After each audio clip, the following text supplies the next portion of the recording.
What's happened is that, let's say there's the soul, the new soul reincarnating, so the new Dalai Lama, if you like. Here's his spirit form and here's his material form. There are a group of spirits in the spirit world who are all the old Dalai Lamas, if you like, right? They're all spirits in the spirit world. What they do is they look for a person on earth who is mediumistic, who they can impress all of their memories and all of their feelings and everything upon over a period of time, usually the first 10 years of their life. So what they do is they impress upon each one, this soul, this new soul that they've found that's very impressionable, all of their memories and experiences and feelings and everything over that period of time. So this soul, by the time it's 10 to 15 years of age, is in a very highly developed natural love state, having received all of this help and assistance and memories of all of these different spirits, and they do that to continue the lineage of the Dalai Lama as a leader, a spiritual leader for the Tibetan people.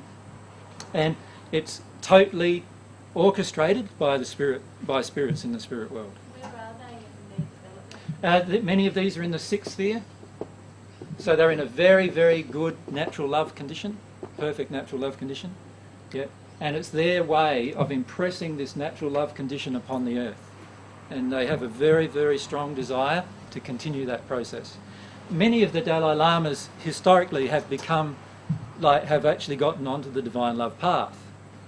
And so they don't get involved in that process. It's only the ones that are still on the natural love path that are involved in that process. But how can this be right when the soul, the physical person, is impacted in their free will? Well, remember, when a child is a child, it's really impacted by the free will of its parents. So many of the parents have a desire in their heart for their child to be the next Dalai Lama, right? Well, naturally so, wouldn't you feel? Like it's a very sort of a natural desire in a way, and so they have a natural desire for them to be the next Dalai Lama, and so that creates a spiritual condition of openness in this child's soul that allows this influence to occur. So is this a good thing or a bad thing? Well, look, if we're talking about is it harmonious with divine love, no.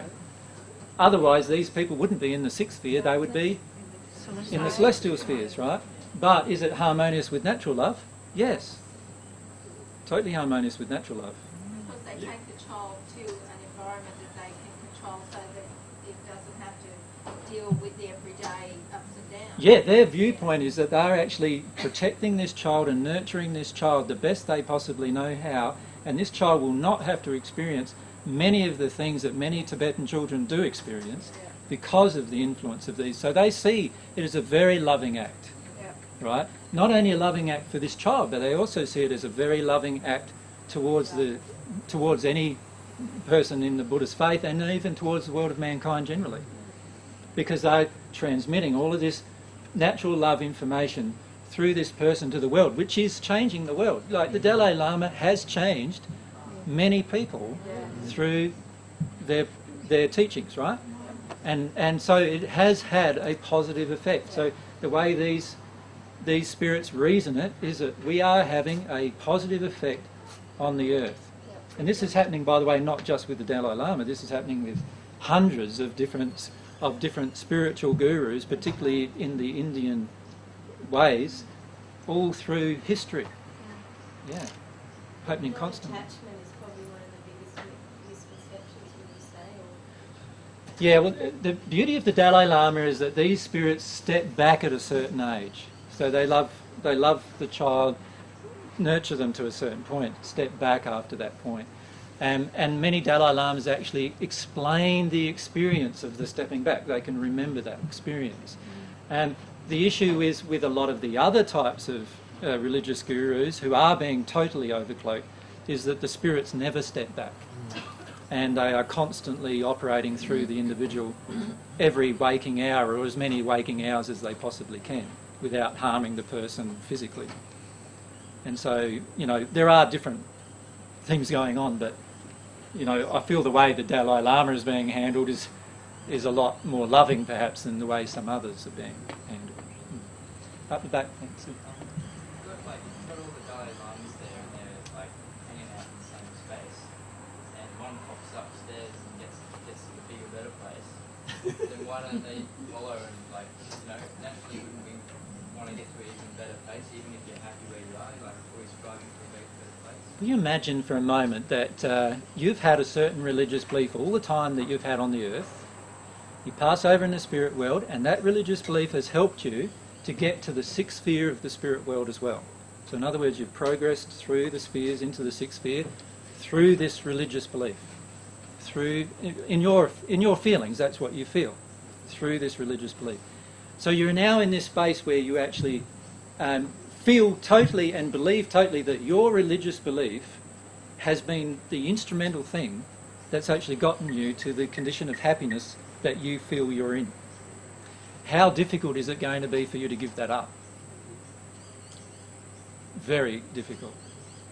I imagine conditions are pretty good at the sixth sphere. There are excellent conditions in the sixth sphere. You can create any reality you want through your desire. You're just not yet at a condition of at-one with God. You can create lots of different things in the sixth sphere. It's a beautiful place. Remember in the second channeling that Natalie did in the Udlo DVDs? Yeah. Remember how the spirit, what was her name? Lucinda described the sixth sphere? That it was like sideways movement through these different amazing experiences? Yeah. And a feeling she had of progressing, but then she realised after a while that it was all just experiencing the same thing in a different way. And that's what they feel in the sixth sphere. And so in the sixth sphere it is very, very hard for you to give up what got you there. And she had to go back to the third sphere to progress. She had to go back to the third and exercise a real humility. That's a big give up. That's a big give up. You're talking... Do they have emotional garbage? Do they still have emotional stuff that they need to clear in order to move on beyond there? How does that work? No, it's not so much emotional stuff, but there are some basic things that they are still needing to develop. One is being a seeker of truth. One is having complete humility. One is having the feeling of, what do you call it? The feeling of understanding that they have this... Many of them have suppressed their desire for God. Right? They're in a perfect natural love condition, but suppressed desire for God. And they don't let that desire grow, because when that desire just grows a little bit, they feel dissatisfied, and they feel they're no longer perfect if they're dissatisfied, and so they don't let that desire grow. Does that make sense? Yes. And so there's a lot of limiting things that are occurring in the sixth sphere, not allowing a person to grow spiritually. And when they go back to the third, some of those get opened. The desire for God, for instance, gets opened. Is one of the things that get opened. If they've gone through the development of all their emotions and have gone, you know, to get to the level of the sixth sphere, yep. Wouldn't that feeling of dissatisfaction, wouldn't that ring a bell, or wouldn't that kind of awaken them that, hang on, there is something? You imagine you've got millions of things you can create and do for a moment. You just imagine that state. You can distract yourself with anything you want. You can create you can even create planets, and you can create physical things, and you can do these amazing things, right? Imagine that for a moment. You can investigate anything intellectually that you want, and you can be fascinated for hundreds of years in one particular phase of investigation. Can you imagine how easy it is to be distracted from a little tiny feeling inside of you? Oh, that something might be missing here. Can you see that? Yeah. And that's how they feel. Well, how would they feel towards the Dalai Lama that has moved on? Do they think that he was an error thinking? There's a lot of different. How would they think about? There's a lot of different feelings they have. They feel sometimes that he betrayed the faith. So some of them feel like it's a betrayal of how they got there. So that there's got some of those kind of feelings. What does he say? Well, if I'm moving on to bigger and better things, and they say there is no bigger or better things. They say they look at it intellectually. They say, oh no, it's just another thing of what we're doing. Do you know what I mean? They think it's the same sideways movement they've always done. So they don't see it as anything different. And they're happy enough doing what they're doing, and they don't allow themselves to feel a feeling of dissatisfaction. I've had times where I've spoken to sixth sphere spirits and they have moved on to the seventh sphere by going back to the third and then progressing. But only when I've connected them to their feeling of dissatisfaction in their relationship with God. And when I've connected them to that, that's when they've changed. But But many of them tell me they're not dissatisfied at all with their relationship with God. They have a perfect relationship with God, right? But the feeling I'm getting from them is totally different. I can feel it. And I say to them, no. You let yourself be truthful here and feel that feeling that I can feel from you. You know, that feeling that's inside of you. There's this feeling of I'm not really, really content here. Because you've put that there, sooner or later they will feel it. Yep.